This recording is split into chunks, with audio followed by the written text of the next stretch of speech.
आस था हर राह में, आस था हर चाह में, आस था हर भाव में, आस था सद्भाव में।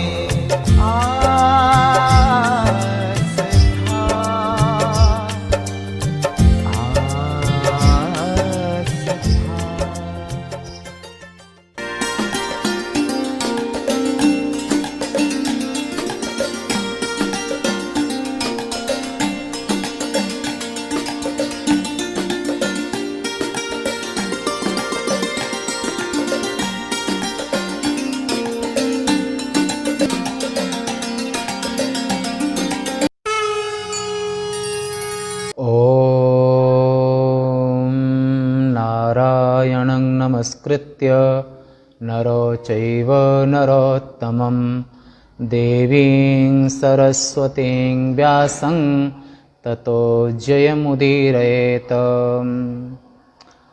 आज 29/10/2020 उपनिषद आश्रम उज्जैन से नित्य प्रति क्रमशः स्वाध्याय सत्र में, प्रातः काल के सत्र में वेदव्यास प्रणीत शिव महापुराण के रुद्र संहिता में सती खंड के 43वें श्लोक का आज विचार है।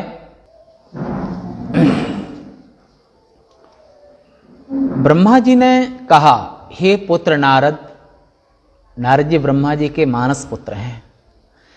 इति स्तुतो रमेशेन मया चैव सुरर्षिभिः तथान्यैश्च महादेवः प्रसन्नः संबभूवः।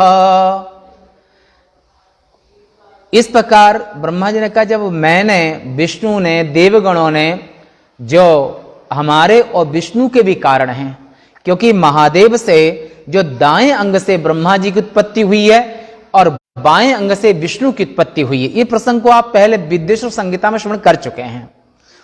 तो इसमें तब उन्होंने कहा कि हमारे और विष्णु के भी कारण, और मैंने, विष्णु ने, देवर्षियों ने तथा दूसरे उपस्थित जनों ने जब स्तुति की और महादेव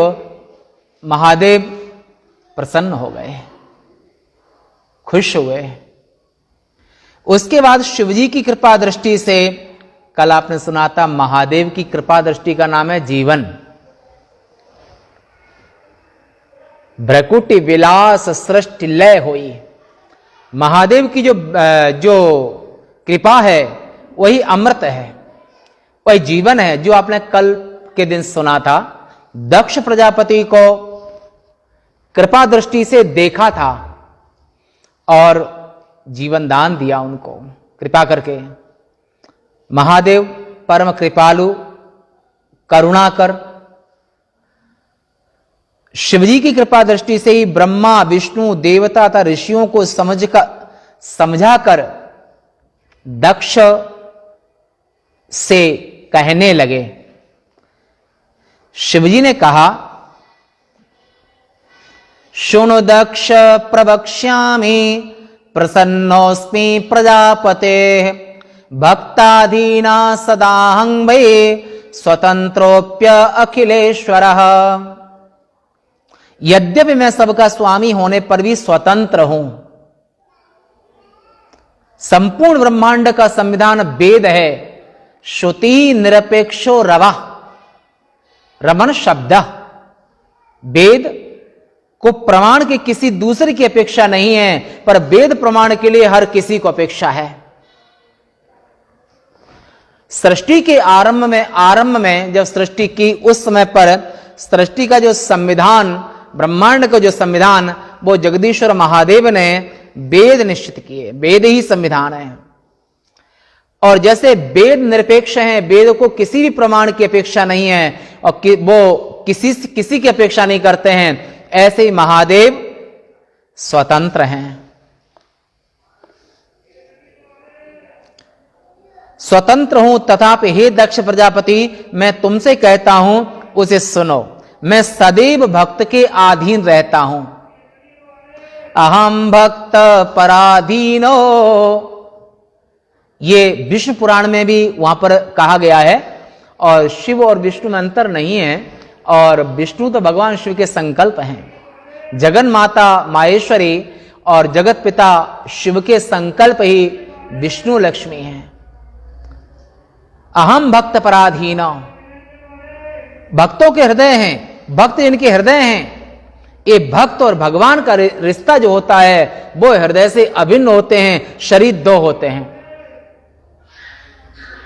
कुछ विकृतियों के कारण, विधर्मियों के कारण हिंदू सनातन धर्मावलंबियों के हृदय में शंकाएं कुशंकाएं पैदा करने के लिए विधर्मियों ने कोई भी कसर नहीं छोड़ी है।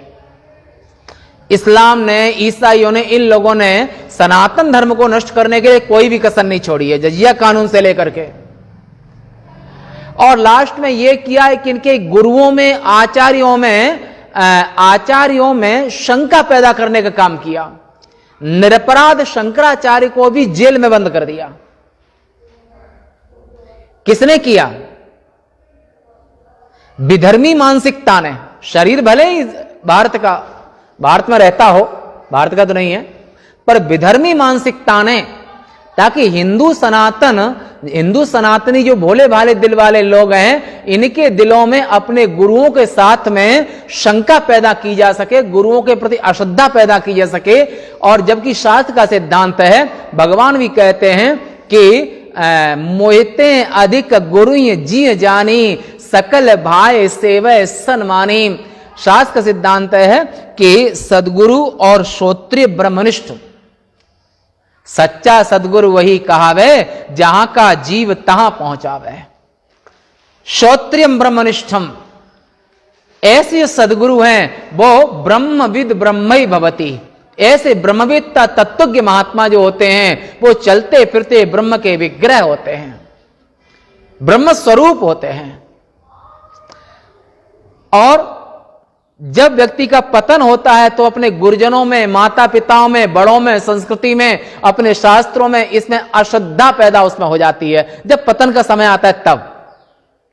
और जब उत्थान का समय आता है तो मात पिता गुरु नावे माथा, प्रात काल उठ के रघुनाथा। जब उच्च शिखरस्थ संस्कृति होगी, मानवता होगी और उच्च भावनाएं होंगी तो अपने गुरु, माता और पिता ये परम श्रद्धास्पद होंगे। वहां पर चरित्र का उत्थान होगा। राम जैसे महान सत्य प्रतिज्ञ धर्मात्मा, रामो विग्रहवान धर्मा, ऐसे महापुरुष पैदा होंगे। माता पिता और गुरु ये भगवान से भी ज्यादा आदरणीय हैं। श्रुति में कहा है, भगवान का नाम नहीं लिया है, 33 श्रुति शिक्षावल्ली में मातृदेवो भव। भारतीय संस्कृति है, विधर्मी इसको समझ भी नहीं सकते हैं। ये भारतीय कल्चर है। मातृदेवो भव, पहला प्रणाम जन्मदात्री माता के चरणों में। दूसरा पितृदेवो भव, पिता से 10 गुना अधिकार माता का होता है संतान पर। और तीसरे नंबर पर सदगुरु आते हैं, अध्यात्म देह के देने वाले। श्रोत्रिय ब्रह्मनिष्ठ महात्मा को ही सदगुरु कहते हैं।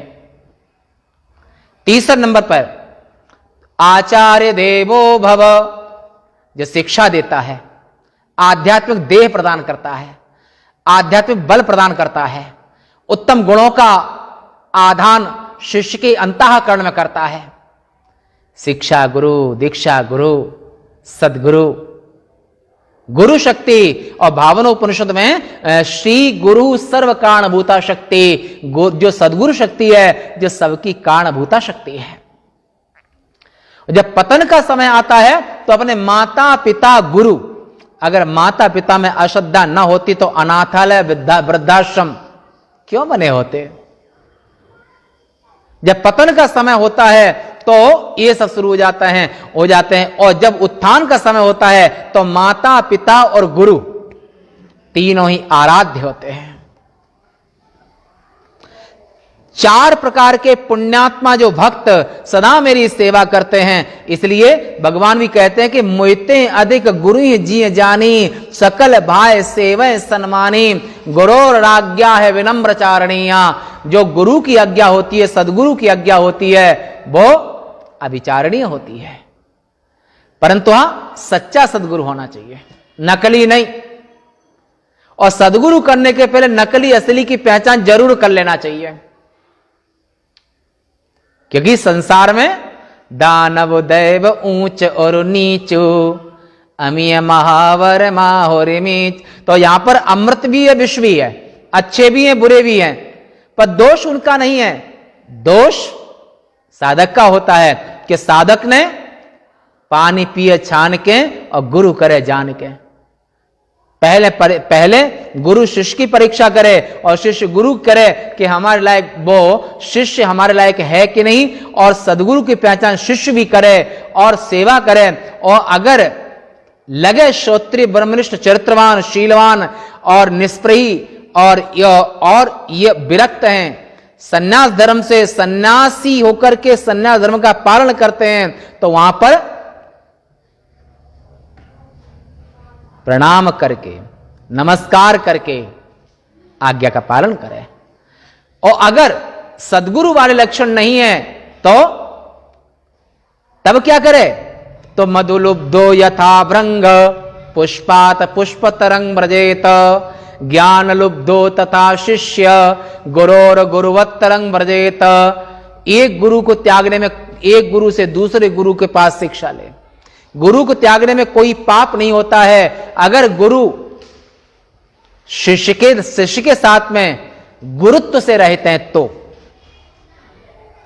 वहां पर सच्चा सदगुरु। तो यहां पर जो उत्तम माता पिता गुरु के चरणों में जो श्रद्धा होती है, जो उत्तम गुणों का आधान करने वाली होती है, उत्तम गति को देने वाली होती है, उत्तम चरित्र को देने वाली होती है, वह उत्तम होती है।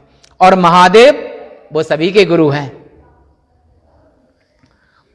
पुण्यात्मा भक्तजन सदा मेरी सेवा करते हैं और उनमें उत्तर उत्तर श्रेष्ठ कहे जाते हैं। आर्त जिज्ञासु धन चाहने वाले और ज्ञानी, इनमें पहले तीनों की अपेक्षा चौथा ज्ञानी तो आत्मैव में मतम। भगवान कहते हैं कि सुकृति चार्यु अनग उदारा, ज्ञानी प्रभु ये विशेष प्यारा। आर्तो जिज्ञासु अर्थार्थी, ज्ञानी च वर्तर्षव। गीता में, उधर रामायण में भी कहा है, विष्णुपुराण में भी कहा है। तो चार तरह के भक्त होते हैं।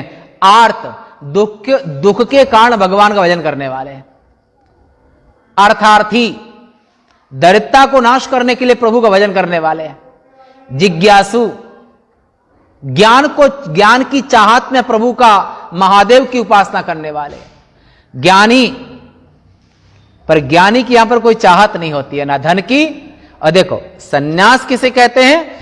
तीनों ऐष्णाएं जब शांत हो जाएं, तीनों ऐष्णाएं न हो तो उनका नाम सन्यास है उसका, तभी सन्यास लेना चाहिए। सुत वित्त लोक ऐशनाती, महादेव वही कह रहे हैं कि सुत वित्त लोक ऐशनाती ने, पुत्र की इच्छा, धन की इच्छा, मान सम्मान की इच्छा, तीनों इच्छाएं अगर अंतःकरण में हैं तब तो सन्यास लेने का अधिकार ही नहीं बनता है। और सन्यास क्यों लेते हैं? तो जीवन मुक्ति विवेक में विद्यारण्य स्वामी ने विचार किया है कि मनोनाश, वासना क्षय और जीवन मुक्ति के विलक्षण आनंद की प्राप्ति का नाम सन्यास है। पुत्र की इच्छा का अभाव, धन की इच्छा का अभाव, मान सम्मान की इच्छा का अभाव, निरस्तुति निर्नमस्कार, परमहंस उपनिषद में। सन्यासी न स्तुति न नमस्कार वहां पर, और शिष्य संग्रह की भी इच्छा नहीं। तो यहां पर निष्प्रियो आत्मा रामा, और तीनों ऐष्णाएं त्याग करने में अगर असमर्थ हैं तो सन्यास नहीं लेना चाहिए। और तीनों ऐष्णाएं अंतःकरण में नहीं है, त्याग सकते हो, त्याग चुके हो, तभी आप सन्यास लेने के अधिकारी होते हो। और सन्यास न लेने पर भी, गृहस्थ में रह करके भी, और अगर सन्यास धर्म का पालन करते हो तो वो भी आदरणीय जीवन होता है। तीनों ऐष्णाओं के सहित का नाम गृहस्थ है, तीनों ऐष्णाओं से रहित का नाम सन्यास है। बेस से सन्यास और अंदर से ऐष्णाओं का भाव उपस्थिति, ऐष्णाओं के सहित अंतःकरण, तो नाम मात्र के सन्यासी, नाम मात्र के त्यागी। तो ये यहां पर ऐसे महादेव के भक्त 4 तरह के हैं, आर्तो, अर्थार्थी, जिज्ञासु, ज्ञानी। तो ज्ञानी की यहां पर निसंकल्पो भवार्जुन, अर्जुन निसंकल्प हो जाइए और युद्ध कीजिए, कर्म अपने कर्तव्य पालन कीजिए। सन्यासी की तरफ संकल्प कैसा? तो ऐसा यहां पर क्या भगवान कहते हैं कि और चौथे तरह का जो भक्त है वो प्रभु को आर्तो, जिज्ञासु, अर्थार्थी, ज्ञानी चैव चतुर्थकः पूर्वेतरश्च सामान्य। पहले के 3 तरह के भक्त वो सामान्य भक्त हैं। ज्ञानी सामान्य नहीं है, त्यागी सामान्य नहीं है, अष्टांग तरह का त्यागी सामान्य नहीं है। ज्ञानैक निष्ठा नृतस्य भिक्षोर नैवावकाशो ही कर्म तंत्रे, क्योंकि कर्म से अर्जित लोक होते हैं वो भी विनाशी होते हैं, और वो कर्म से अर्जित लोकों को नहीं, वो तो अकर्म, अकर्ता, अभोक्ता, असंग, अद्वितीय जो आत्मा है उसी में वो अहम ब्रह्मास्मि, उसी का चिंतन मनन निधिध्यासन करता है। तो इसलिए वो निसंकल्प महादेव कहते हैं ऐसे ज्ञानी है वो विशेष हमारा भक्त है। 3 तरह के सामान्य भक्त हैं, ऐसा प्रभु ने कहा। हे दक्ष, ज्ञानी भक्त हमारे विशेष हैं, उनमें ज्ञानी पुरुष मुझे अधिक प्रिय है, वह मेरा ही रूप है। ज्ञानी प्रभु का, महादेव का चलता फिरता विग्रह है, वो मेरा ही रूप है, उससे प्यारा मेरा कोई इस दुनिया में नहीं है, ये मैं सत्य कह रहा हूं हे दक्ष। इसलिए ज्ञानी संत का, ब्रह्मनिष्ठ महात्मा का, और श्रीमद् भागवत महापुराण में जरभरत की आख्यान में आपने सुना है, जनेऊ भी है, 6 महीने में नहाते हैं, बरसात में नहाते हैं, पर महान अवधूत हैं। परंतु जगन माता भद्रकाली ने अपने एक भक्त को बचाने के लिए, जलभरत को बचाने के लिए अपने ही भक्तों की बलि चढ़ा दी, यानी कि सबका सर काट लिया। श्रुति प्रमाण, स्मृति प्रमाण, गीता प्रमाण, पुराण प्रमाण, रामायण प्रमाण, ये वैदिक सनातन संस्कृति है। और वैदिक सनातन संस्कृति के विषय में निर्णय लेना, बताना, जिन्होंने पाश्चात्य संस्कृति से अध्ययन किया है, अंग्रेजी पढ़े लिखे लोग न्यायाधीश बन के बैठे हैं, तो वो अज्ञात्वा शास्त्र हृदयम, न ब्रह्मचर्य पालन किया है, न शमदम किया है, और ना ही उन्होंने वैदिक संस्कृति के सिद्धांत को गुरु के शरणागत होकर पढ़ा है। तो वो लोग सुप्रीम कोर्ट के जज होने के बावजूद भी सनातन धर्म के हृदय को कैसे जान सकते हैं, सनातन धर्म की विधा को कैसे जान सकते हैं? तो महादेव ने कहा, हे दक्ष, ज्ञानी मेरी आत्मा है, ज्ञानी मेरा विग्रह है, ये प्रभु ने कहा। मुझे ज्ञान द्वारा ही जाना जा सकता है, मैं आत्म तत्व का ज्ञाता हूं। अल्प बुद्धि वाले पुरुष देनिष्ठ, अल्प बुद्धि मन देनिष्ठ, अल्प बुद्धि वाले पुरुष वेदांत के ज्ञान से मुझे प्राप्त करना चाहते हैं, और कर्मों के वश में पड़े हुए मनुष्य मुझे न वेदों से, न यज्ञों से, न दानों से, न तपस्या से प्राप्त कर सकते हैं, क्योंकि परमात्मा नास्ति कर्ता कृतेन, ये श्रुति वाक्य है, उपनिषद में आया है कि अकृत परमात्मा शिव कृत माने यज्ञादिकों के द्वारा, कर्मों के द्वारा नहीं प्राप्त होता है। आत्मा तो स्वयं प्राप्त है, आत्मा कर्म के द्वारा नहीं, वो ज्ञान से ही प्राप्त होता है। ज्ञानैक निष्ठा नृतस्य भिक्षु, सन्यासी का नाम भिक्षु भी है। तो ऐसे परमेश्वर शिव ने कहा कि ये वेद का सिद्धांत है, हे प्रजापति दक्ष, सद्बुद्धि से एक बात मेरी और सुनो। मैं सगुण रूप धारण कर धर्म की रक्षा के लिए तुमसे एक गुप्त बात कहता हूं। मैं ही ब्रह्मा हूं, विष्णु हूं, संसार का परम कारण, आत्मेश्वर तथा संसार को विशेष रूप से देखने वाला, उपद्रष्टानुमंता च, गीता में आया है उपद्रष्टानुमंता च, परमेश्वर ही तो हे मुनि, मैं मुनि यानी कि ब्रह्मा, नारद जी से ब्रह्मा जी कह रहे हैं और दक्ष से महादेव कह रहे हैं और सौनकादि ऋषियों से सूर्य जी कह रहे हैं। मैं अपनी गुणमयी माया में प्रवेश कर संसार का उत्पत्ति, पालन, विनाश करता हूं और कर्म के अनुसार नाम धारण करता हूं। उस अद्वितीय आत्मस्वरूप परब्रह्म में मूर्ख व्यक्ति भेद दृष्टि से ब्रह्म को अलग अलग देखता है। अब जानन्ति मां मूढ़ा मानुषीं तनुमाश्रिता।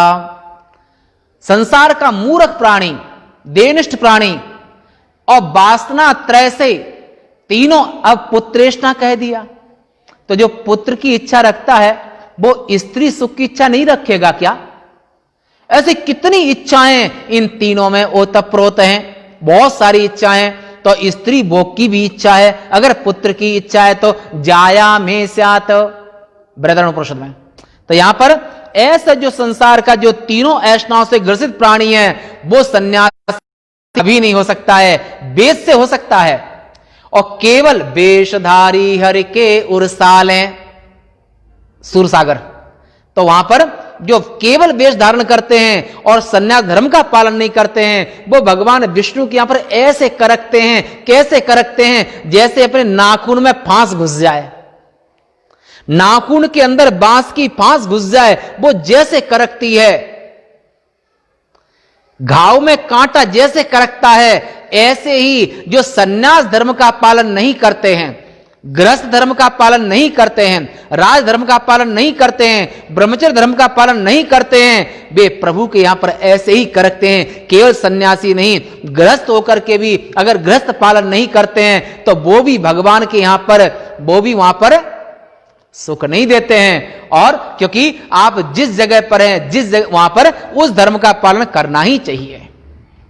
स्त्री को स्त्री धर्म, पुरुष को पुरुष धर्म, राजा को राजधर्म, प्रजा को प्रजा धर्म और सन्यासी को सन्यास धर्म, ब्रह्मचारी को ब्रह्मचारी वाला धर्म। तो जो धर्म का पालन नहीं करता है भगवान नारायण के कलेज में खटकता है। जैसे सिर, हाथ, पैर आदि अपने अंगों में मनुष्य परायापन नहीं समझता है, अपने देह में कोई परायापन नहीं समझता है, और उसी प्रकार मेरा भक्त समस्त प्राणियों में भेद बुद्धि नहीं रखता है। मेरे भक्त की पहचान है अयं निजा परो वेति गणना लघु चेतसाम उदार चरितानाम तो वसुधैव कुटुंबकम। ये हमारा भारतीयों का, भारतीय दर्शन वेदों का सार्वभौम सिद्धांत है कि महादेव का चाहे सगुण भक्त हो, निर्गुण भक्त हो, वेदों का उपासक हो, वैदिक संस्कृति में परोपकार की प्रधानता है। आज के समय में उल्टा हो गया है, आज के विषय में हो गया है, जो कि वैदिक संस्कृति से जब पाश्चात्य विधर्मी लोग इसलिए विधर्मी हैं कि भारतीय सिद्धांत को नहीं मानते हैं, तो उनका सिद्धांत है तन पोषक निंदक अग खाने जीवत शव सम 14 प्राणी। केवल अपने देह के स्वार्थ को, पत्नी के स्वार्थ को, देह के संबंधियों, बेटे के स्वार्थ को, बस उतनी ही दुनिया समझते हैं। भारतीय कल्चर, भारतीय संस्कृति और वेदों का सिद्धांत है कि आत्मवत पर देहेषु।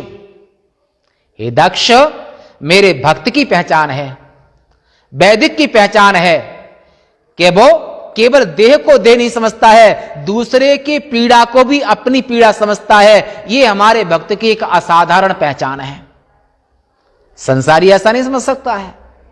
संसारी अगर बनिया का बस चले दाल में कंकड़ मिला दे, ग्वाले का बस चले दूध में पानी मिला दे, और जज का बस चले तो एक हाथ में खोपड़ी एक हाथ में बोरा भरा नोट, तो अपराधी को निरपराध सिद्ध कर दे।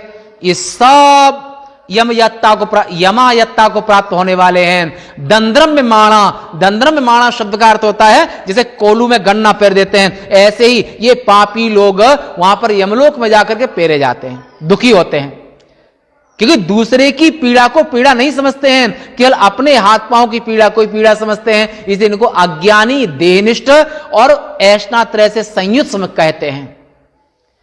और जो आत्मज्ञ होता है, ब्रह्मनिष्ठ होता है, वो अपनी थाली भी दूसरे को दे देता है, जैसे रंतदेव महाराज। दधीच महाराज, शिवी, ये सनातन संस्कृति के प्रैक्टिकल उदाहरण है पुराणों में, रामायण में, इतिहास में, भागवत में। हे दक्ष, सभी प्राणियों को जो एक भाव से नहीं देखता है, हे दक्ष, जो ब्रह्मा विष्णु महेश से भेद नहीं समझता है, वही शांति को प्राप्त करता है। और ये बात को कठोपनिषद में कहा है कि हे नचिकेता, द्वितीया द्वयं भयं भवति यह नानेव पश्यति। हे नचिकेता, जो अद्वैत महादेव महाकाल में जो द्वैत का दर्शन करता है, वही मृत्यु से मृत्यु को प्राप्त होता है। पुराण में भी कहा है, तो इसलिए हम कहते हैं 18 पुराण उपनिषदों की व्याख्या है। पर इन पुराणों के रहस्य को वही बता सकता है जिसको उपनिषद भी उपस्थित हो, पुराण भी उपस्थित हो, स्मृतियां भी हो, व्याकरण भी हो, न्याय भी हो, तो वो शास्त्र के हृदय को जानता है, तो वो इस सब की व्याख्या समुचित करता है। और अन्य जो लोग हैं, इन पुराणों की व्याख्याओं में भटक जाते हैं, क्योंकि उनकी अधजल गगरी छलकते जाए। ज्ञानी भी अच्छा है, अज्ञानी भी अच्छा है, पर न ज्ञानी है न अज्ञानी है, चौराहे की जिंदगी अच्छी नहीं होती है। तो इसलिए भगवान ने इसके लिए कहा है कि संशयात्मा विनश्यति, न पूर्ण ज्ञान है न पूरा अज्ञान है, और ऐसा अभिमान कर बैठता है मैं ज्ञानी हूं। जब ऐसे लोग ज्ञानी है नहीं, ज्ञानी होने के जो अहंकार कर बैठे हैं, और यही शास्त्र की उल्टी सीधी व्याख्या करते हैं, और इन्हीं को दंभी कहा है। दंभिन निज मत कल्प कर प्रकट किए बहुपंथ। और जो दंभी नहीं है, वो सनातन धर्म में कोई कमी नहीं है। हनुमान जी ने पंथ नहीं चलाया, राम ने नहीं चलाया, कृष्ण नहीं चलाया, सर्व सामर्थ्य युक्त व्यास ने नहीं चलाया, शंकराचार्य नहीं चलाया, सिद्धों ने कभी नहीं चलाया। परंतु जो दंभी लोग हैं, अहंकारी लोग हैं, उन्हें मैं अमुक अमुक अमुक अमुक जो भी करते हैं। तो महादेव ने कहा कि जो अद्वैत परमात्मा में द्वैत का दर्शन करता है, वो मेरा भक्त नहीं हो सकता है। मेरा भक्त सभी में वसुदेव कुटुंबकम सर्वं खलु इदं ब्रह्म नेह नानास्ति किंचन, ये श्रुति वाक्य है। सब कुछ ब्रह्म स्वरूप है, वो मेरा अनन्य भक्त है, वो मेरा स्वरूप है। ब्रह्मविद ब्रह्मई भवति। जो नीच पुरुष, महादेव कहते हैं हे दक्ष, जो नीच पुरुष उक्त 3 देवताओं में भेद बुद्धि रखता है, ब्रह्मा अलग, विष्णु अलग, शिव अलग, ये तीनों में बिल्कुल भेद नहीं है। मूर्ति भेद विभागिने, मूर्तियां भेद हैं, आत्मा तीनों की एक है? तो ऐसे जो तीनों देवताओं में भेद बुद्धि रखता है, वह जब तक चंद्रमा और तारे रहते हैं तब तक निश्चित रूप से वो नरक में वास करता है। इसलिए हमारे भारतीय संस्कृति द्वैत का दर्शन नहीं, भेद बुद्धि नहीं। इसलिए यहां पर पीपल की पूजा होए, बरगद की पूजा होए, आम की, अमरूद की, घूरे की पूजा होए, नाई की पूजा हो, नाई को भी सम्मान दिया जाता है? तो यहां पर क्यों? क्योंकि यहां पर नाम रूपात्मक जो कल्पित सृष्टि है, वो कल्पित की सत्ता नहीं होती है। तो वहां पर बरगद उपहित चेतन ब्रह्म की पूजा सौभाग्नि करती हैं, सुहागिनें करती हैं, पीपल उपहित ब्रह्म की पूजा करती हैं। सकल ब्रह्ममय बारे निहार, जगत जननी माता सीता गंगा में ब्रह्म का दर्शन कर रही हैं और ब्रह्म बुद्धि से गंगा का पूजन कर रही हैं। मात करो पुनि पूजा तोरी, प्राणनाथ देवर सहित कुशल कौशला आय। हे जगन्माता गंगे, ब्रह्म स्वरूपिणी गंगे, अगर प्राणनाथ और देवर के सहित हम कुशल आ गए तो पुनः माता ब्रह्म स्वरूपिणी गंगा हम तुम्हारी पूजा करेंगे। ये हमारी भारत की नारी हैं। भारत की नारी भी ब्रह्म दृष्टि करती है। गंगा में, जल में भी ब्रह्म का दर्शन कर रही हैं, बरगद में ब्रह्म का दर्शन कर रही हैं, पति में ब्रह्म का दर्शन कर रही हैं, बेटे में ब्रह्म का दर्शन कर रही हैं। और माता मदालसा पुत्र को खिलावे, हंस हंस के तत्व ज्ञान पुत्र को पढ़ावे। ये हमारी भारतीय नारी हैं। ये हमारी भारतीय नारियों का गौरव है। अपने पुत्र में भी ब्रह्म विद्या पुत्र को दे रही हैं।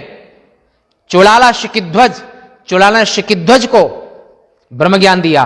तो ये कहा, इसलिए यहां की नर और नारी दोनों ही जो वैदिक हैं, भारतीय दर्शन के हृदय को जानते हैं, वो कभी भ्रमित नहीं होते हैं, द्वैत बुद्धि नहीं करते हैं। ब्रह्मा विष्णु रुद्र में भेद नहीं करते हैं, कृष्ण राम में भेद नहीं करते हैं।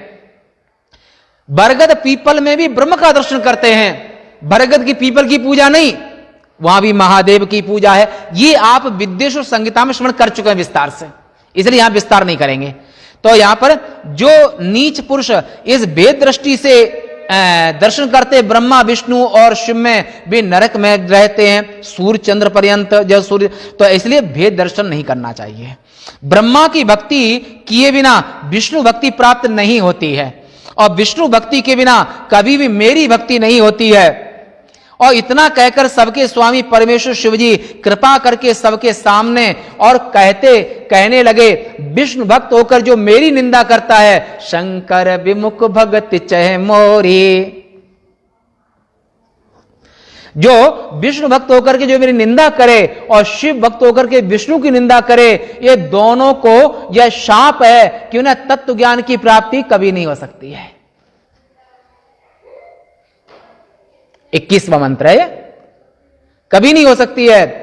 इत्याकर्ण महेशस्य वचनं सुख कारकम जहर्षु सकलास्तत्र सुरमुन्यादयो मुने हरिभक्तो इमां निंदेत तथा शैवो भवेद् यदि तयो शापा भवेयुः ते तत्व प्राप्तिर भवे नहीं। जो विष्णु में और हमारे में भेद देखते हैं, तीनों देवों में भेद देखते हैं, वो मेरी भक्ति को प्राप्त नहीं कर सकते हैं, शाप है।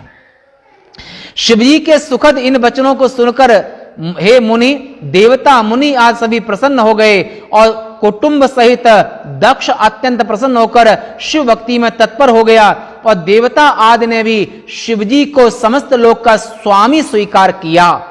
परमात्मा शिव की जिस प्रकार जिसने स्तुति की, प्रसन्न चित्त होकर शिवजी ने उसे वैसा ही वरदान दिया, जिसने जो चाहा वो वरदान प्रभु ने दिया। आशुतोष तुम औढ़र दानी, आरत हरहु दीन जन जानी, हमरे तुम प्रभु गुरु पितु माता। हे महादेव, हमारे माता पिता गुरु सब हो। ऐसी जो भक्ति करते अनन्य भाव से, वे उत्तम गति को प्राप्त करते हैं। शिवजी द्वारा सिखाए गए शिव भक्त दक्ष ने प्रसन्न होकर शिवजी की कृपा से अपने यज्ञ को पूर्ण किया। दक्ष ने शिवजी को उनका संपूर्ण भाग देकर के अन्य देवता तथा ब्राह्मणों को भी उनके भाग शिवजी की कृपा से प्राप्त कर दिए। उसके बाद भगवान शिवजी की कृपा से वह दक्ष प्रजापति ऋतुजों माने ब्राह्मणों, जो वर्णी ब्राह्मण होते हैं, ऋतुज कहते हैं, ऋतुजों के सहित विधि पूर्वक यज्ञ के उस महान कार्य को पूरा किया, जो कि ब्रह्मांड प्रजापतियों का नायक है दक्ष। इस प्रकार वह वहां दक्ष का यज्ञ परब्रह्म रूपी शिवजी की कृपा से पूर्ण हुआ, और उसके बाद सभी देवता ऋषि और दूसरे लोग भी शिवजी के यश की प्रशंसा करते हुए प्रसन्न एवं सुखी होकर अपने घरों को गए। मैं और विष्णु भी अत्यंत प्रसन्नता के साथ शिवजी के सुयश का गान करते हुए अपने अपने घर को गए। सज्जनों के शरण शिवजी भी दक्ष द्वारा सम्मानित होकर गणों के साथ प्रसन्न होकर कैलाश पर्वत पर चले गए। ये घटना है कनखल हरिद्वार की। फिर वहां से कैलाश शिवजी भी चले गए। वहां पहुंचकर शिवजी ने अपनी पत्नी सती का स्मरण किया और अपने प्रमुख गणों से उस कथा को कहा। विशिष्ट ज्ञान वाले प्रभु ने लौकिक व्यवहार को दिखलाते हुए दुखी होकर उसके चरित्र का वर्णन करते हुए बहुत समय बिताया। सज्जनों के रक्षक परब्रह्म स्वामी शिवजी ने कभी अनीति नहीं की। ऐसे देवादिदेव को हे मुनि मोह शोक विकार कैसे हो सकता है? महादेव को ये कभी नहीं हो सकता। लीला के लिए उन्होंने ऐसी लीला की थी। मैं और विष्णु उनके भेद को कभी नहीं जान सकते।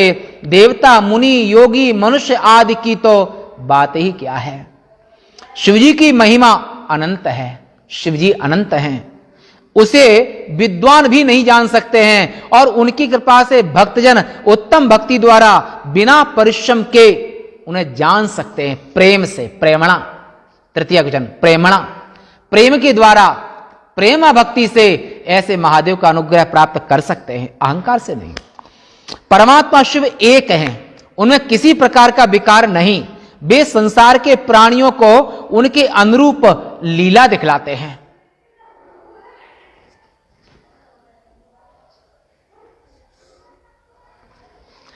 हे मुनि, जिस शिवजी के चरित्र को पढ़ तथा सुनकर सुधीजन यानी कि विद्वान विवेकी ज्ञानी जन, सुधीजन अलौकिक सदगति को प्राप्त होते हैं, यहां भी उत्तम सुख को प्राप्त करते हैं। इस प्रकार दक्षी कन्या सती अपने शरीर का त्याग करके फिर हिमालय की पत्नी मेनका के गर्भ में उत्पन्न हुई। यह प्रसिद्ध है, क्योंकि सिद्धांत है जो जन्मा है उसकी मृत्यु, जो शरीर छोड़ता है उसका जन्म होता है। उसने फिर तप करके शिवजी को अपना पति बनाया। उस गौरी ने शिवजी की अर्धांगिनी होकर के और आश्चर्यजनक बड़ी लीलाएं की। हिमा जन्मी जाए हिमाचल गया, कि अंतिम समय में जो जिसका चिंतन करते हुए मरता है, अंत मता सुगता। गीता में भी कहा है कि अंत काले च मामेव अर्जुन, जो अंतिम समय में जो जिसका चिंतन करते करते मरता है वो उसी को अवश्य प्राप्त होता है, और तू जो मेरा चिंतन करते करते देह त्यागता है वो मेरे लोग को अवश्य आता है।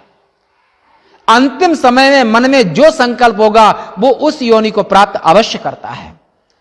उस वस्तु व्यक्ति वस्तु क्रिया इसको अवश्य पाता है। अंतिम समय जिसका जो चिंतन करते मरता है। जो विदेश की कामना लेकर के मरते हैं उनको विदेश में जरूर जन्म होता है।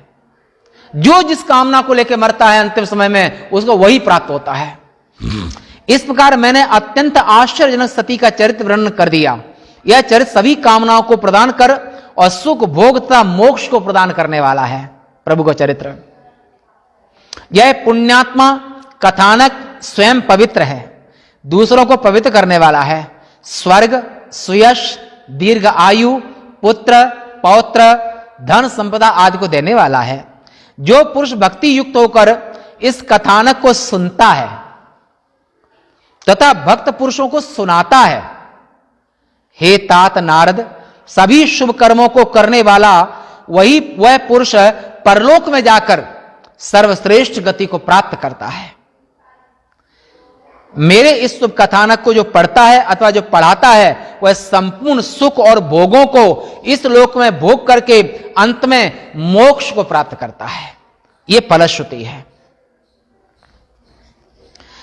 गीत वहां भी कहा है, श्रावयति च मांग भक्ता, गीता के 18वें अध्याय में, जो मेरे भक्तों में जो कथा को सुनाता है वो नमे प्रियतरा भुवि, इस पृथ्वी पर उससे ज्यादा प्रिय हमको कोई भी नहीं है।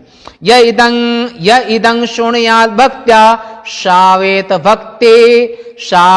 भक्ति नारायण भक्तिमान नरान सर्वकर्मा लभेत्तात परत्र परमांगतिम, ब्रह्मलोक जाकर के महान गति को प्राप्त करता है। यह पठेत पाठयेत वापि, माने पढ़ता है या पढ़ाता है, ममाख्यानम इदं शुभम सोपि भुक्त्वा अखिलान भोगान अनंते मोक्षमाप्नुयात्, फिर अनंत मोक्ष को प्राप्त करता है। और जब तक जीता है तो उसके यहां पर ऐश्वर्य, धन धान्य और सुख भोगों की कभी कमी नहीं होती है। भगवान महादेव की उपासना से, महादेव के अनुग्रह से उसके पास में लौकिक अलौकिक दोनों तरह की स्त्री समृद्धि हमेशा बनी रहती है। आज यहीं तक ये रुद्र संहिता के द्वितीय खंड में, माने सती खंड में, दक्ष यज्ञ अनुसंधान वर्णन नामक 43 माने 43वां अध्याय पूरा हुआ। और आज यहीं तक शेष वार्ता कल। पूर्णमदः पूर्णमिदं पूर्णात् पूर्णमुदच्यते पूर्णस्य पूर्णमादाय पूर्णमेवावशिष्यते। ओम शांति शांति शांति। आज ये सती खंड भी पूरा होता है। कल से आप पार्वती खंड का पहला अध्याय श्रवण करेंगे। नमः पार्वती पतये हर हर महादेव।